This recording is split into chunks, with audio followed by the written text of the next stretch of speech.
مومنوں پڑھتے رہو تم آقا صلی اللہ علیہ وسلم پر درود، ہے فرشتوں کا وظیفہ الصلاۃ والسلام۔ اے شان شاہ مدینہ الصلاۃ والسلام، زینت عرش معلی الصلاۃ والسلام۔ جب فرشتے قبر میں جلوہ دکھائے آپ کا، ہوں زباں پہ پیارے آقا الصلاۃ والسلام۔ آمین ثم آمین یا رب العالمین۔ تیری نسل پاک میں ہے بچہ بچہ نور کا، تو ہے اہل نور تیرا سب گرانہ نور کا۔ چاند جھک جاتا جدھر انگلی اٹھاتے مہد میں، کیا ہی چلتا تھا اشاروں پہ کھلونا نور کا۔ الصلاۃ والسلام علیک یا رسول اللہ، الصلاۃ والسلام علیک یا حبیب اللہ۔ میلاد حضور پر نور سرور دو عالم حضرت محمد مصطفیٰ صلی اللہ علیہ وآلہ وسلم۔ اللہ تعالیٰ قرآن پاک میں فرماتے ہیں، ان اللہ و ملائکاتہ یصلون علی النبی یا ایھا الذین آمنوا صلوا علیہ وسلموا تسلیما۔ اللہم صلی علی محمد وعلی آل محمد کما صلیت علی ابراہیم وعلی آل ابراہیم انک حمید مجید۔ اللہم بارک علی محمد وعلی آل محمد کما بارکت علی ابراہیم وعلی آل ابراہیم انک حمید مجید۔ درود پاک صلی اللہ علیہ وسلم کی برکت۔ درود پاک صلی اللہ علیہ وسلم کا یہ واقعہ مجھے ڈیرہ غازی خان سے ایک بہن نے بتایا۔ وہ کہتی ہیں کہ میں نے درود پاک صلی اللہ علیہ وسلم محبت اور برکت سے مجھے بہت کچھ ملا۔ میں بہت بیمار رہتی تھی، میرا ہر کوئی میں 40 دن تک نماز فجر کے بعد درود و سلام جسم اعظم کے طور پر پڑھا۔ اللہ کی رحمت اور درود پاک صلی اللہ علیہ وسلم کی برکت سے مجھے میرا ذاتی گھر مل گیا۔ میں اپنے گھر میں ہر جمعے کی رات محفل سجائے رکھتی تھی۔ ہم سب گھر والے جمعے کی رات 41 مرتبہ ایک ہی آواز میں اللہم صلی علی محمد وعلی آل محمد پڑھتے تھے۔ اس کی برکت سے 6 مہینے بعد مدینہ منورہ کی زیارت کا شرف ملا، اور وہاں پر درود پاک صلی اللہ علیہ وسلم کی محفل روضہ رسول صلی اللہ علیہ وسلم کے سامنے ہم سب نے مل کر درود پاک صلی اللہ علیہ وسلم پڑھا۔ یہ سب درود پاک صلی اللہ علیہ وسلم کی برکت ہے۔ برکت سے ہوا ولادت کی رات۔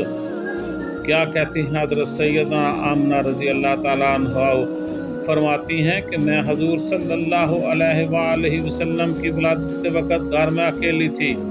حضرت عبد المطلب طواف کعبہ میں مصروف تھے، اور حضرت عبداللہ رضی اللہ تعالیٰ عنہ حضور صلی اللہ علیہ وسلم کی ولادت مبارک سے 4 ماہ پہلے مدینہ منورہ میں وصال پا چکے تھے اور وہیں مدفون ہوئے۔ جو ہی میں نے اوپر دھیان کیا تو دیکھا کہ کوئی بڑی شے چھت کی راہ میں گھر میں آ رہی ہے۔ اس سے مجھ پر ایک ہیبت سی چھا گئی، تو مجھے ایسے معلوم ہوا جیسے سفید پرندے نے اپنے پر مجھ پر ملے ہیں، اور وہ خوف و ہراس زائل ہو گیا۔ پھر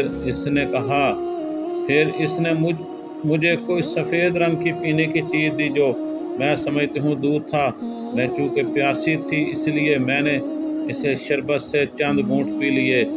پھر میں نے دراز قامت خوبصورت عورتیں دیکھی جو عبد المناف کی بیٹیوں سے ملتی جلتی تھی، وہ میرے ارد گرد جمع ہو گئیں، میرا حال احوال پوچھنے لگیں۔ پھر میں نے ایک ریشمی کپڑا زمین سے آسمان تک کا ویزاں دیکھا۔ میں نے کسی کو کہتے سنا کہ اسے پکڑ لو۔ جو ہی میری آنکھوں سے حجاب اٹھا تو میں نے زمین کے مشرق و مغرب دیکھ لیے۔ پھر میں نے 3 جھنڈے دیکھے، ایک مشرق میں، دوسرا مغرب میں، اور تیسرا بام کعبہ پر بلند تھا۔ بعد ازاں بہت سی عورتیں میرے گرد جمع ہو گئیں۔ جب جناب محمد صلی اللہ علیہ وسلم پیدا ہوئے، وہ سرب سجود ہو گئے اور اپنی ایک انگلی آسمان کی طرف اٹھائی۔ اس کے بعد بادل کا ایک ٹکڑا نمودار ہوا، جس کے باعث حضور صلی اللہ علیہ وسلم آنکھوں سے اوجھل ہو گئے۔ میں نے سنا کہ منادی کہہ رہا تھا کہ حضور صلی اللہ علیہ وسلم کو تمام عالم کی سیر کرائی گئی، تاکہ مخلوق آپ صلی اللہ علیہ وسلم کی صفات، آپ کی صورت اور اس میں گرامی سے آشنا ہو جائے۔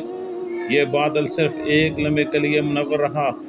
میں نے محمد صلی اللہ علیہ وسلم کو دیکھا کہ آپ ایک ایسے کپڑے میں لپٹے ہوئے ہیں جو دودھ سے زیادہ سفید تھا، اور اور حوروں پریاں سے زیادہ نرم تھا۔ پھر ایک بادل پہلے سے بڑا آیا، جس میں نے انسانوں اور گھوڑوں کو آوازیں سنی۔ میں سن رہی تھی کہ منادی کہہ رہا تھا کہ حضور صلی اللہ علیہ وسلم تمام چرند پرند اور جن و انس کو زیارت کرائی گئی۔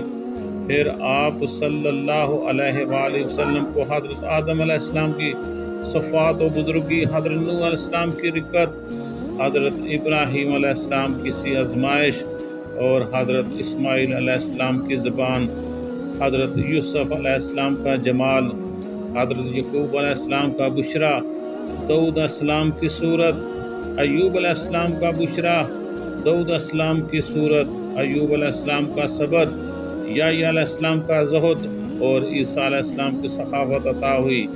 یہ بادل بھی صرف ایک لمحے کو روشن ہوا اور پھر وہ غائب ہو گیا۔ اللہ تعالی ہم سب کو حضور پاک صلی اللہ علیہ وسلم کی سنت پر